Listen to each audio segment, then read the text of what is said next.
नमस्कार साथियों, स्वागत है आप सभी का एग्जाम सक्सेस जोन में। आज हम चाइल्ड साइकोलॉजी के सबसे महत्वपूर्ण अध्याय अधिगम के सिद्धांत को आसान भाषा में समझेंगे। आज की इस क्लास में हम थॉर्नडाइक, पावलोव एंड स्किनर के महत्वपूर्ण सिद्धांतों को पढ़ेंगे।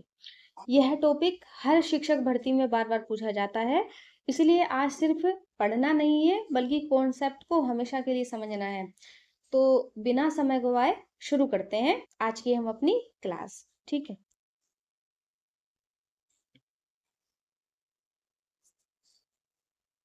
देखिए एक छोटी सी रिक्वेस्ट है, क्लास को अंत तक जरूर देखिएगा, क्योंकि हर सिद्धांत को आसान उदाहरण से परीक्षा में पूछे जाने वाले पॉइंट्स के साथ समझाया जाएगा।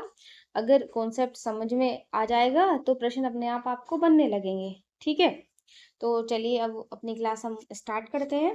देखिए आज हमने पहले मनोवैज्ञानिक उठाए हैं, यानी अधिगम के सिद्धांत में जो पहले मनोवैज्ञानिक लिए हमने थॉर्नडाइक ने एक सिद्धांत दिया था, प्रयास एवं त्रुटि का सिद्धांत। ठीक है, तो इस सिद्धांत में जो है थॉर्नडाइक ने कहा था कि जो सीखना होता है यानी जो लर्निंग है, प्रयास एवं त्रुटि की प्रक्रिया द्वारा होता है। जीव यानी कोई प्राणी कई बार प्रयास करता है, गलतियों से सीखता है और अंततः यानी लास्ट में सही प्रतिक्रिया तक पहुंचता है। इसके लिए उन्होंने क्या है, एक प्रयोग किया था। ठीक है, और वो प्रयोग किया था एक बिल्ली पर। बिल्ली क्या है, एक भूखी बिल्ली है। अब भूखी बिल्ली को क्या है, जैसे आप इसमें देख रहे हैं कि भूखी बिल्ली है, उसको एक पजल बॉक्स में बंद कर दिया गया, बाहर उसके भोजन रख दिया गया। बिल्ली क्या है, अब उस भोजन को खाने के लिए प्रयास करती है। अब दूसरे में क्या देखेंगे, बिल्ली क्या है, कई बार प्रयास करती है। उस जो पजल बॉक्स था, एक बाहर लीवर लगा हुआ था, अगर उसको लीवर को दब जाता तो क्या हुआ, उसका दरवाजा खुलता। लेकिन बिल्ली को ये सब तो नहीं पता है, तो बिल्ली क्या कर रही है, भूखी है, बाहर भोजन रखा है, तो बिल्ली क्या है, दरवाजे को खरोच रही है, कूद रही है। ठीक है, वो कई तरह के क्या कर रही है, प्रयास कर रही है। अब क्या होता है, अचानक से ही क्या होता है, उसको ऐसे ही करने के बाद, प्रयास करने के बाद बिल्ली का जो है अचानक से जो पैर है वो लीवर पर दब जाता है। अब जब लीवर पर दब जाता है तो क्या हुआ है, ये दरवाजा खुल गया। ठीक है, अब जैसे ही दरवाजा खुलता है, बिल्ली बाहर आती है और भोजन को खाती है। इससे उसे क्या होता है, संतोष मिलता है। ठीक है, तो ये चीज हमको क्या बताता है, ये जो एक्सपेरिमेंट है ये सिद्ध करता है कि अब अभ्यास के साथ बिल्ली क्या है, बिना अधिक गलतियों से सीधे लीवर दबाकर बाहर आ जाती है। यही सीखना है होता है, यानी कि प्रयास कर रही है, उससे गलतियां हो रही है, लेकिन लास्ट में क्या हो रही है, उसको प्रयास के द्वारा ही सही प्रतिक्रिया वो कर रही है। ठीक है, अब इसी थॉर्नडाइक ने क्या है, 3 सिद्धांत दिए हैं अपने, जिसमें से पहला सिद्धांत क्या है, तैयारी का नियम या तत्परता का नियम। उसके अनुसार कि जब कोई जीव किसी प्रतिक्रिया के लिए तैयार होता है, या अब हम इसको एक बच्चे के एग्जाम्पल से समझा सकते हैं कि जब तक बच्चा सीखने को मानसिक रूप से तैयार नहीं होगा तो वह नहीं सीख सकता। तत्परता मतलब तैयारी, है नी, यानी जब भी कोई बच्चा है सीखने को मानसिक रूप से तैयार नहीं होगा, वह नहीं सीख सकता है। इसको उसने क्या कहा है, तैयारी का नियम। दूसरा नियम दिया था अभ्यास का नियम। ठीक है, अभ्यास का, अभ्यास से मतलब क्या है, बार बार दोहराने से चीजें दिमाग में पक्की हो जाती हैं। ठीक है, किसी प्रतिक्रिया का अधिक अभ्यास करने से वो क्रिया क्या हो जाती है, मजबूत हो जाती है।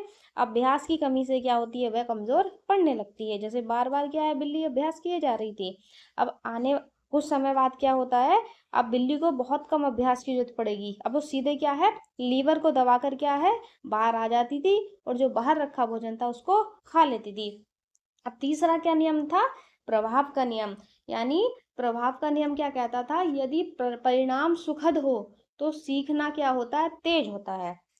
जिस प्रतिक्रिया के बाद संतोष मिलता है, संतोष मतलब सुखद परिणाम आया, तो वो क्रिया क्या हो जाती है, मजबूत हो जाती है। और जिसके बाद असंतोष मिलता है, यानी मन मुताबिक काम नहीं होता है, तो वो क्या होने लगती है, प्रतिक्रिया कमजोर होने लगती है। इसी के उसने कहा प्रभाव का नियम। ठीक है, एक नियम और दिया था, सहयोग का नियम।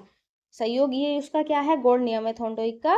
दो या दो से अधिक प्रतिक्रियाओं या परिस्थितियों के बीच संबंध स्थापित हो जाता है। ठीक है, अब देखिए उन्होंने इन्हीं सिद्धांतों के माध्यम से, इन प्रयोग के माध्यम से समझाया था कि अधिगम की प्रक्रिया क्या है। अब सुनिए, देखिए पहला क्या बताया था उसने, तैयारी। तैयारी, भूख के कारण बिल्ली बाहर निकलने के लिए तैयार है। प्रयास, कई तरह के प्रयास करती है। अब प्रयास करते करते क्या हो रहा है, उससे त्रुटियां हो रही हैं, गलतियां हो रही हैं, लेकिन सही प्रतिक्रिया जब वो करती है तो उससे क्या करेगी, दरवाजा खुलता है, उसको सफलता मिल जाती है, और सफलता मिलती है तो उसको संतोष मिलता है। यानी इससे क्या नियम, अधिगम की एक परिभाषा निकल के आई, क्या, कई प्रयासों और त्रुटियों के बाद सही प्रतिक्रिया स्थापित हो जाती है, इसी को अधिगम कहते हैं। तो यही कहते हैं ना बच्चों से कि बार बार क्या करो, प्रैक्टिस करो, प्रैक्टिस करो, प्रैक्टिस करो। तो यही कहा जाता है कि प्रयास और त्रुटियों के बाद सही प्रतिक्रिया स्थापित हो जाती है, तो इसी से क्या हो जाती है, लर्निंग यानी अधिगम। अब देखिए थॉर्नडाइक के कुछ महत्वपूर्ण सिद्धांत, महत्व, इससे देखिए इस सिद्धांत का महत्व क्या है। महत्व क्या है, ये व्यवहारवादी अधिगम का आधार है, यानी हमारे व्यवहार से संबंधित है। ठीक है, ये बताता है कि अधिगम क्या होता है, क्रमिक होता है, यानी कि अचानक से नहीं होता, क्रम से चलता है। जैसे इसमें क्या चला था, बिल्ली क्या है, पहले क्या कर रही है, कोशिश कर रही है, ठीक है, अचानक से क्या हुआ, बिल्ली का जो पाँव है वो लीवर पर लग जाता है। उसके बाद क्या है, बिल्ली का जैसे लीवर पर खुलता है, दरवाजा खुलता है, लेकिन फिर क्या होता है, बिल्ली क्या उस चीज को बार बार अभ्यास कर रही है। यानी ये जो पूरा प्रोसेस हुआ था, ये क्रम से हुआ था, अचानक से कुछ नहीं हुआ था। ठीक है, तो इसीलिए कहा गया है कि अधिगम जो है क्रमिक होता है। तीसरा है, यह है पशु अधिगम से मानव अधिगम को समझने में सहायक है। यानी जैसे पशु क्या है, बिल्ली के माध्यम से समझाया था, यही सेम चीज क्या होती है, मनुष्य का जो लर्निंग है उसको समझने में भी सहायक होती है। चौथा पॉइंट था, शिक्षण में अभ्यास, पुनरावृत्ति और प्रोत्साहन का महत्व इस सिद्धांत से स्पष्ट होता है। अभ्यास से, पुनरावृत्ति यानी रिपीटेशन से, बार बार, और प्रोत्साहन का महत्व सिद्धांत से स्पष्ट होता है। तो थॉर्नडाइक ने क्या कहा, थॉर्नडाइक ने कहा था, हम वही सीखते हैं जो हमें संतोष देता है। यानी हम वही सीखते हैं जिससे संतोष मतलब हमको खुशी मिलती है, और जिसे हम बार बार करते हैं। ठीक है, देखिए इसका निष्कर्ष क्या निकल के आया। ठीक है, अब देखिए इसका निष्कर्ष निकल के आया है कि थॉर्नडाइक के अनुसार जीव प्रयास एवं त्रुटि की प्रक्रिया द्वारा सीखता है, गलतियों से सीखकर सही प्रतिक्रिया का चयन करता है, और अभ्यास से वह पक्का हो जाता है। यही सिद्धांत क्या कहलाया, थॉर्नडाइक का यही सिद्धांत कहलाया था प्रयास एवं त्रुटि का सिद्धांत। ठीक है, अब हम अपने अगले सिद्धांत पर चलते हैं। अगला सिद्धांत, देखिए अगले सिद्धांत पर जाने से पहले आपको एक चीज बताते हैं कि जो थॉर्नडाइक है, थॉर्नडाइक के सिद्धांत को जो है और अन्य नामों से भी जाना जाता है। अब अन्य नाम कौन कौन से हैं, जिसमें इसको कनेक्टिविज्म यानी संबंधवाद का सिद्धांत भी कहा जाता है। ये हिंदी में थोड़ा मिस्टेक है, कनेक्टिविज्म यानी संबंधवाद, इसको ये संबंधवाद लिखा है, संबंधवाद। ठीक है, इसको संबंधवाद का सिद्धांत भी कहते हैं। इसको प्रयास एवं भूल का सिद्धांत भी कहा जाता है। इसको एसआर थ्योरी यानी एस मतलब स्टिमुलस उद्दीपन, अनुक्रिया मतलब रिस्पॉन्स का सिद्धांत भी कहा जाता है। इसको बॉन्ड थ्योरी भी कहते हैं, यानी अधिगम का बंध सिद्धांत, और इसको संयोजनवाद का भी सिद्धांत कहते हैं। एक सिद्धांत है और उसके नाम क्या है, अलग अलग। तो ये परीक्षाओं में भी पूछ लिया जाता है कि अलग अलग सिद्धांतों के नाम दे दिए जाते हैं, और पूछा जाता है इससे संबंधित मनोवैज्ञानिक कौन है। ठीक है, चलिए अब हम अपने अगले मनोवैज्ञानिक पढ़ेंगे, जिसका क्या नाम है, जिनका नाम है स्किनर। जिनका क्या नाम है, स्किनर। स्किनर ने जो सिद्धांत दिया था उसका नाम था स्किनर का क्रिया प्रसूत अनुबंधन सिद्धांत, स्किनर ऑपरेंट कंडीशनिंग थ्योरी। तो स्किनर ने क्या कहा था इसमें, स्किनर ने बताया था कि किसी व्यवहार के परिणाम के आधार पर उस व्यवहार की आवृत्ति बढ़ती या घटती है। यानी इसका मतलब है कि हमारे व्यवहार को उसके मिलने वाले परिणाम मतलब चाहे वो अच्छे भी हो सकते हैं, बुरे भी हो सकते हैं, तय करते हैं। यानी जो हमारा व्यवहार है वो क्या किस चीज पर डिपेंड कर रहा है, कि जो हमारे व्यवहार के कारण जो परिणाम निकल के आ रहा है, चाहे वो अच्छा आ रहा है या बुरा आ रहा है। ठीक है, ये बताया है उसने स्किनर ने कि किसी व्यवहार के परिणाम के आधार पर उस व्यवहार की आवृत्ति बढ़ती जाती है। यानी व्यवहार से परिणाम अच्छा आया तो वो क्या है, वो व्यवहार क्या है, बढ़ता जा रहा है। अगर बुरा आया तो वो क्या है, घट जाता है। इसी के लिए स्किनर ने भी क्या है, एक प्रयोग किया था जिसका नाम है स्किनर बॉक्स प्रयोग। अपना ये जो प्रयोग किया था स्किनर ने क्या किया था, चूहे पर किया था, सफेद चूहों पर किया था।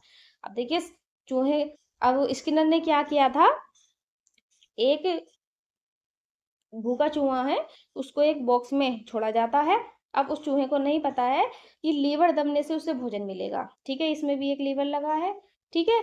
अब बाहर क्या लगा रखा है, भोजन लगा रखा है। अब चूहे को नहीं पता है कि जो है ये लीवर दबेगा तो भोजन मिलेगा। अब क्या होता है, अब चूहा इधर उधर घूम रहा है, ठीक है, चूहा इधर उधर घूमने से गलती से क्या है, लीवर दब जाता है।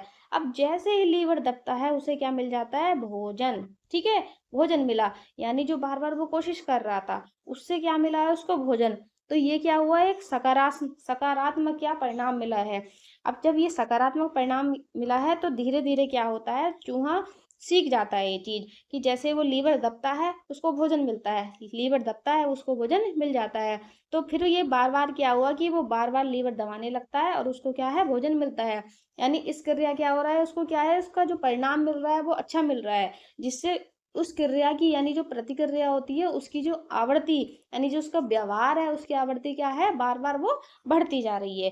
तो इसी के बेस पर जो है स्किनर ने सिद्ध एक टर्म दी है जिसको कहा जाता है रीइंफोर्समेंट, यानी सुदृढ़ीकरण। अब ये क्या है, इसमें दो तरह का बताया है, एक तो बताया है सकारात्मक, दूसरा बताया है नकारात्मक। सकारात्मक मतलब इच्छित व्यवहार के बाद, इच्छित माने जो चीज हम चाहते थे, ठीक है, जो चीज हम चाहते थे वो चीज हो जाती है, तो इससे क्या होगा, वो व्यवहार बढ़ जाता है। इससे क्या होगा, व्यवहार यानी अच्छे काम के लिए। अब देखिए हम इसको क्लास के एग्जाम्पल से समझाते हैं कि जब क्लास में कोई बच्चा अच्छा काम कर देता है तो अच्छा काम करने पर टीचर क्या करते हैं, उसको शाबाशी देते हैं, जैसे वेल डन हो गया, वेरी गुड हो गया, ठीक है, या फिर उसको इनाम देंगे टीचर। तो उससे क्या होगा, बच्चा उस काम को करने के लिए दोबारा से प्रेरित होगा, उसको बच्चे को दोबारा भी करेगा। अब इसी के वो अपोजिट क्या है, अगर नकारात्मक उसको देंगे, नकारात्मक यानी कि कुछ बच्चे ने किया लेकिन टीचर ने क्या किया, उसको डांट दिया उस काम के लिए, तो वो क्या है, उसका जो काम को होने वाली जो आवृत्ति है वो क्या हो जाएगी, कम हो जाएगी। यानी अप्रिय या कष्टदायक स्थिति को हटाना, जिससे इच्छित व्यवहार बढ़ता है, ठीक है। अब देखिए इसमें सिद्धांत के प्रमुख बिंदु क्या है।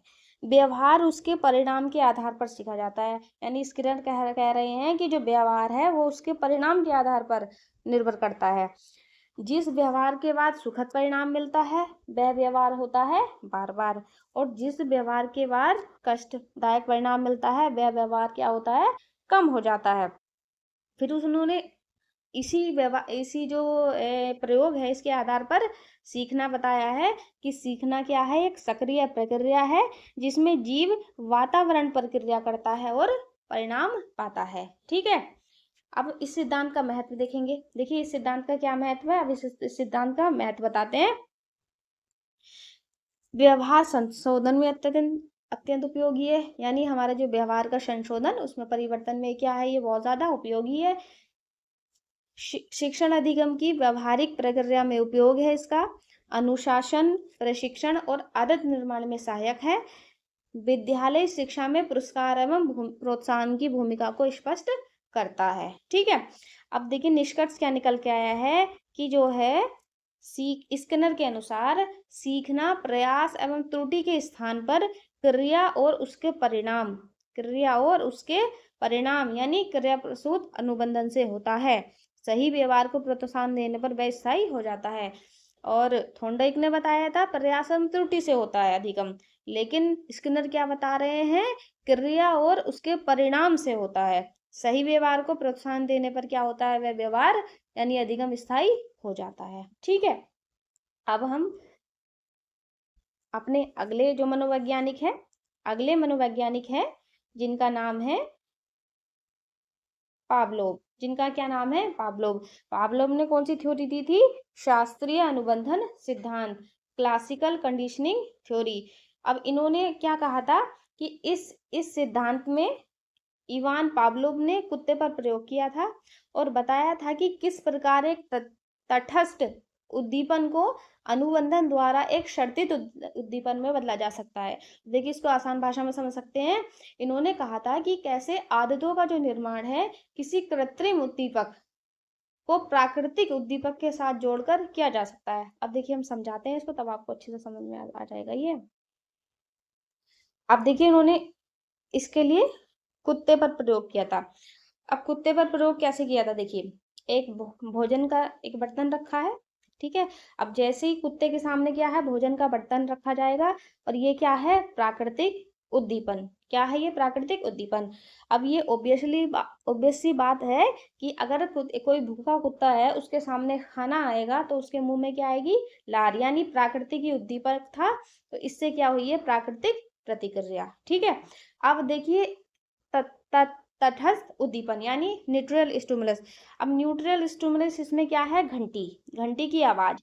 अब जैसे घंटी की आवाज, घंटी को बजाया गया तो क्या हुआ, कोई लार नहीं आई है। इसका मतलब क्या है कि अगर शुरुआत में अगर केवल घंटी बजाई जाए तो कुत्ते के मुंह में लार नहीं आती थी, इसीलिए इसको कहा गया है न्यूट्रल, कि ये बिल्कुल न्यूट्रल है, इसका कुत्ते पर कोई असर नहीं पड़ा है। लेकिन अगर थोड़े टाइम बाद घंटी की आवाज साथ हो और उसके साथ में क्या दिया जाए, भोजन, यानी तो तटस्थ उद्दीपन के साथ ही एक प्राकृतिक उद्दीपन को दिया जाए साथ साथ, तो इससे क्या होगा, लार आएगा, ठीक है। यानी घंटी की आवाज के साथ साथ ही क्या है, भोजन दे रहे हैं, तो इससे क्या होगा, वो लार कुत्ते के मुंह से आनी शुरू हो जाती है। अब इससे क्या होता है, शर्तित अनुबंधन यानी कंडीशन रिस्पॉन्स मिलता है, कि जब घंटी की आवाज हुई और घंटी की आवाज के साथ ही भोजन मिला है, तो इससे क्या हुआ है, लार आना स्टार्ट हो जाता है। तो थोड़े टाइम बाद क्या होता है, जैसे कि कुत्ते को घंटी की आवाज सुनाई देती है, तो बिना भोजन आए ही सिर्फ घंटी की आवाज पर ही कुत्ते के मुंह से क्या आ जाती है, लार आ जाती है, ठीक है। कुत्ते के मुंह से क्या आ जाती है, लार आ जाती है। तो इसीलिए कहा गया है कि दो उद्दीपक कौन कौन से थे, एक था न्यूट्रल और दूसरा क्या था हमारा, भोजन। जो है भोजन क्या था, प्राकृतिक था, ये क्या था, न्यूट्रल था। अब दो उद्दीपकों को बार बार साथ प्रस्तुत करने से नया व्यवहार सीखना ही शास्त्रीय अनुबंधन सिद्धांत है। नया व्यवहार क्या सीखा, कि दो उद्दीपक लिए, एक प्राकृतिक लिया, एक तटस्थ लिया, उससे क्या है, नया व्यवहार क्या आया, कि बिना उसके क्या है, इन दोनों के साथ मेल से ही क्या है, कुत्ते के मुंह में लार आनी स्टार्ट हो गई है। तो इसी को कहा गया है कि दो उद्दीपकों को अगर हम बार बार साथ साथ देते हैं तो उससे क्या है, नया व्यवहार सीख जाता है, और इसी को कहा जाता है शास्त्रीय अनुबंधन। अब देखिए, इसका निष्कर्ष क्या निकला है। इसका निष्कर्ष है, जब भी घंटी, घंटी क्या था, न्यूट्रल था, के साथ भोजन यानी प्राकृतिक उद्दीपक को बार बार जोड़कर प्रस्तुत किया गया, तो कुत्ता केवल घंटी की आवाज पर ही लार छोड़ने लगा। यही क्या था, शास्त्रीय अनुबंधन। अब इस प्रयोग का महत्व क्या था, इसे सीखने की वह प्रक्रिया स्पष्ट होती है जो अवलोकन और अनुभव द्वारा होती है। यह सिद्धांत शिक्षा, व्यवहार संशोधन, विज्ञापन, मनोचिकित्सा आदि क्षेत्रों में क्या है, अत्यंत उपयोगी है। अब देखिए, इसके लिए थोड़ा हम एक ट्रिक बताते हैं, एग्जाम के पर्पज से एक ट्रिक बताते हैं कि अगर आपका एग्जाम में किस तरीके से इसको याद रखेंगे। अब ऐसे करेंगे, अब जैसे क्या है, भोजन है, ठीक है, भोजन क्या है, अनकंडीशनल स्टिमुलस है, भोजन क्या है, अनकंडीशनल स्टिमुलस है। अब जैसे ही भोजन कुत्ते के सामने है तो उससे क्या होता है, अनकंडीशनल रिस्पॉन्स होता है। अनकंडीशनल रिस्पॉन्स क्या हुआ था, जैसे ही भोजन कुत्ते के सामने आया तो क्या आई है, लार। अब ये चीज क्या होती है, जन्मजात होती है। ये क्या है, ये उसकी जन्मजात है कि अनकंडीशनल स्टिमुलस से क्या हुआ, अनकंडीशनल रिस्पॉन्स, ठीक है। अब देखिए, अब है न्यूट्रल स्टिमुलस। न्यूट्रल स्टिमुलस क्या था, घंटी। न्यूट्रल स्टिमुलस के साथ हमने क्या जोड़ा, अनकंडीशनल स्टिमुलस। अनकंडीशनल स्टिमुलस क्या है, भोजन है। जब इन दोनों को साथ साथ जोड़ा जाए और ये चीज क्या है, बार बार की जाए, और ये चीज क्या है, बार बार की जाए, तो इससे क्या होगा, कंडीशनल स्टिमुलस हो जाएगा और कंडीशनली रिस्पॉन्स होगा। अब ये क्या हो गया है, सीखा गया व्यवहार। यानी कंडीशन कंडीशन क्या थी, कंडीशन क्या है कि जैसे ही घंटी बज रही है, जैसे ही घंटी बजी है, कंडीशन है ये, वैसे ही क्या है, कंडीशनली रिस्पॉन्स हुआ कि उसके मुंह से लार आनी शुरू हो जाती है। ठीक है, तो ये हमारे आज के जो थ्योरी है यहीं पर समाप्त होती है। ठीक है, आज की हमारी क्लास क्या है, यहीं पर समाप्त होती है। तो साथियों, आज हमने पढ़े हैं थॉर्नडाइक, स्किनर और पावलोव के सिद्धांतों को आसान तरीके से समझा है। अब आपकी जिम्मेदारी है कि आज ही इन नोट्स का एक बार रिवीजन करें, और देखिए कल हम इसी टॉपिक पर, ये जो थॉर्नडाइक, पावलोव और स्किनर पर 30 महत्वपूर्ण महत्वपूर्ण PYQs और कॉन्सेप्ट बेस्ड क्वेश्चन लाएंगे। और अगर आज का कॉन्सेप्ट आपका मजबूत है तो कल के सभी प्रश्न आप आसानी से बना लेंगे। इसलिए कल की क्लास आप मिस मत कीजिएगा। और अगर आपको हमारी ये क्लास पसंद लाई है, उपयोगी लगी है, तो वीडियो को लाइक करें, अपने दोस्तों के साथ शेयर करें और चैनल को सब्सक्राइब करें। मिलते हैं अपनी अगली क्लास में, तब तक के लिए